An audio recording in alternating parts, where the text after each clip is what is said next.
Greetings to all my viewers and a warm welcome to Chapter 13, Part 2 of our 1962 journey.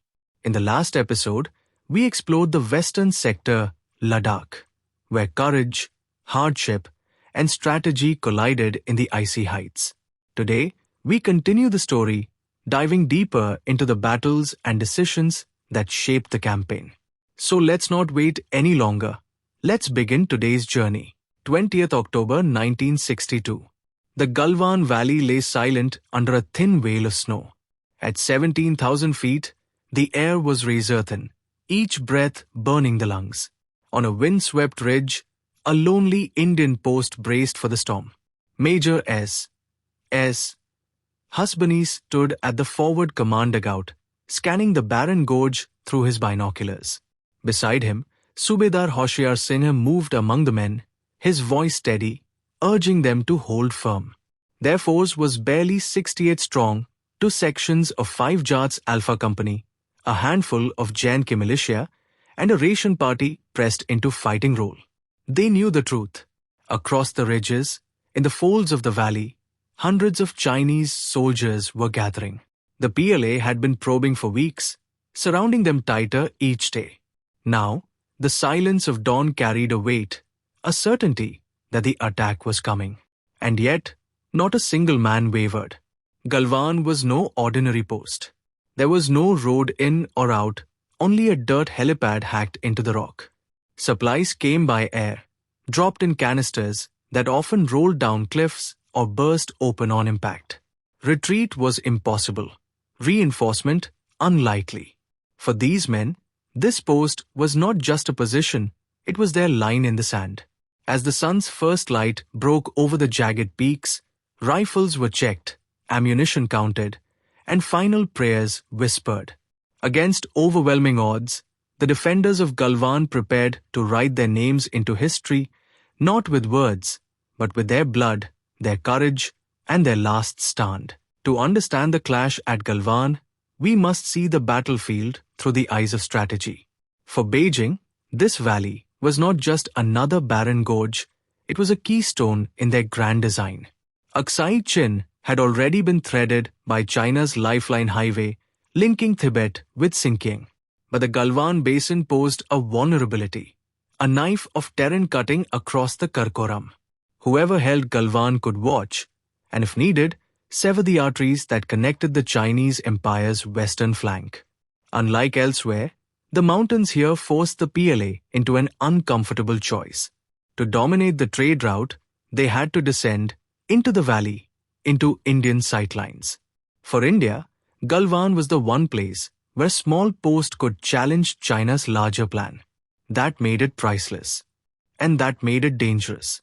Both sides knew, if Galwan fell, the balance in Aksai Chin tilted forever. The first light of 20th October brought no sunrise to Galwan, only fire. Hidden in the ridgelines, Chinese mortars and artillery erupted, the valley echoing with a thunder that split stone from stone.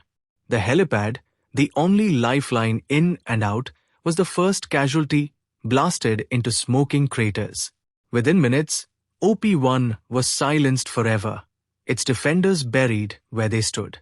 The mountains themselves seemed to roar as shell after shell pounded the forward defense line. Amid the dust and chaos, one figure moved steadily, Subedar Hoshiar Singh. From trench to trench, bunker to bunker, he carried no shield but his voice. Hold the line, he urged, eyes locked on his men. Fear gave way to resolve. In the heart of that inferno, Galwan's defenders found their anchor. As the second day bled into dusk, Galwan's defenders were shadows of men, their trenches choked with smoke and rubble. Ammunition was running dry, water cans empty, and still the shells rained down. At 6 p.m., a mortar round found its mark. Subedar Hoshiar Singh, the heart of the defense, fell. His men fought on, eyes burning with grief, but hands steady on their rifles. Major Hasabnis, bleeding from wounds, refused to leave his post. Barely 30 soldiers now stood where 68 had once held the line. Each knew what was coming, yet none faltered. For 30 hours, they had defeated an army. Then came the final message from the forward line, a voice crackling over radio through static and gunfire. The Chinese are advancing into opposition. And then silence. Away from the main Galwan post, the small ration party detachment found itself under sudden siege. Surrounded by fire, they fought stubbornly until their commander fell, leaving the men leaderless in the chaos. Refusing to surrender, the survivors slipped out under the cover of night, bloodied, exhausted, and carrying their wounded across jagged rocks. Their path led them to Nalla Junction, a narrow choke point in the valley. Here, Naib Subedar Kanhaiya Lal rallied 10 of his men. Joined by stragglers from broken pickets, this little band transformed the junction into a last redoubt. For 2 days, against wave after wave of Chinese probes, they fought like cornered tigers, holding ground with dwindling ammunition, sheer grit, and nothing else. It was no longer about orders or positions on a map. At Nalla Junction, it was survival, honor, and the refusal to yield. Even in defeat, the frontier echoed with acts of raw defiance and endurance. Subedar Amar Singh and his men fought until the very last round, their rifles falling silent only when there was nothing left to fire. Their sacrifice became legend. But survival, too, carried its own heroism. In the frozen wasteland of Daulat Beg Oldi, one man, Skalzang Doj of 14 JNK militia, was left behind, badly wounded. With nothing but scraps of dry ration and a battered kerosene tin, he endured 6 months of unbroken isolation. Snowstorms howled, the silence pressed in, and yet he clung to life. Until, against all odds, he was found and rescued in April 1963. A testament not just to courage in battle, but to the human will to survive. With Galwan silenced, the Chinese turned to the next phase of their plan. Their strategy was cold and precise. First, to clear the Galwan Basin of all Indian presence. Next, to hold Kongkala, the gateway to the Changchenmo Valley. And finally, to dominate the upper Changchenmo region, cutting India's forward lifelines at the roots. For this, they identified 3 choke points where the mountains dictated the fight: Nalla Junction, Hot Springs, and Zog Salu. Whoever held these passes would control the arteries of movement in eastern Ladakh. The Chinese knew it, and so did the men holding those lonely outposts. At Hot Springs, Major Ajit Sinha stood firm. His instinct was to fight and hold, but the order was clear: withdraw. Obedience weighed heavier than pride. Through the treacherous Masmikla route, his column began its retreat. The icy vines cut through wool and skin. Men stumbled across half-frozen rivers, boots filling with glacial water. Frostbite gnawed at fingers and toes. Rifles grew heavier with every step. Above, helicopters searched desperately, but the valley's fog and peaks swallowed them whole. By sheer grit, the remnants stumbled into Phobrang days later, broken in body, but unbroken in spirit. At the wind-swept waters of Pangong Tso, silence was deceptive. Beyond the Spanggur Gap, the Chinese amassed firepower, artillery, mortars, even tanks, rolling toward the Indian posts. On the barren lakeshore stood Srijap, manned by the men of 1/8 Gorkha rifles. Trenches were shallow, supplies thin, but their spirit unbreakable. At first light, the bombardment began. Shells rained on bunkers, waves of infantry closed in. From Srijap west to east, the Gorkhas answered with rifle, LMG, and sheer grit. In the heart of this inferno, Major Dhan Thapa refused to yield.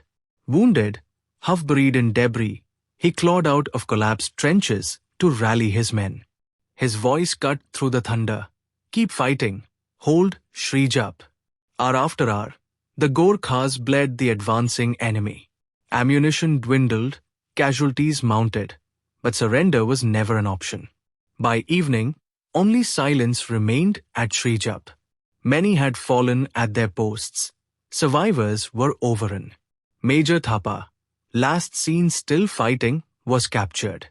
His defiance turned Srijap into legend, a name etched into military history where courage outlived the guns. With the fall of Srijap, the Chinese war machine rolled closer to its real prize, the Chushul airfield.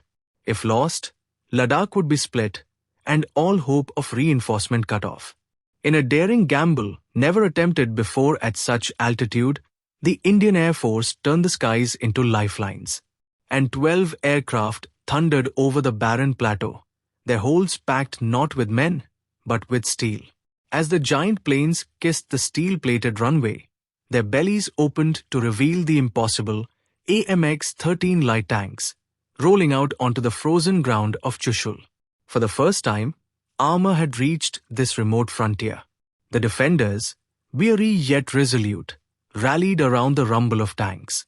Against the coming storm, Chushul would not be just a battlefield. It would be a fortress of defiance. The guns have fallen silent, but the echoes of 1960 to still roll through the icy valleys of Ladakh. On these barren ridges and frozen riverbeds, a generation of Indian soldiers wrote their testament in blood. At Galwan, surrounded from all sides, they held the line till their last bullet. At Hot Springs, Major Ajit Sinha and his men braved frostbite and fire to claw their way back through the mountains. At Pangong and Spanggur, the Gorkhas and Jats fought against tanks, artillery, and waves of infantry, yet never once bent their heads. And at Chushul, the thunder of N-12's landing tanks on a steel-plated runway declared to the enemy that India's will to fight would not be broken. These were not just battles, they were acts of defiance. Men with little facing those with much. Posts that should have been forgotten dots on a map became blazing beacons of courage.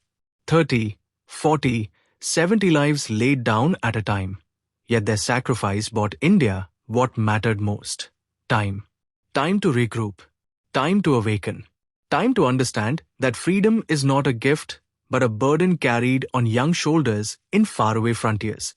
Today, when the wind whistles through Galwan or the tricolor rises at Rezang, it carries whispers of their voices, of Subedar Hoshiar Singh's last stand, of Major Dhan Thapa staring down tanks at Srijap, of nameless Jawans who fought until the world turned dark around them. Friends, this was Chapter 13, Part 2, the story of Ladakh's crucible in 1962. A story of courage etched into mountains of stone and ice. A story India must never forget. If these sacrifices touched your heart, I invite you, like, share, and subscribe, so together we keep alive the memory of these forgotten heroes. Until we meet again in the next chapter of this journey, remember them, honor them, and carry their legacy forward. Jai Hind.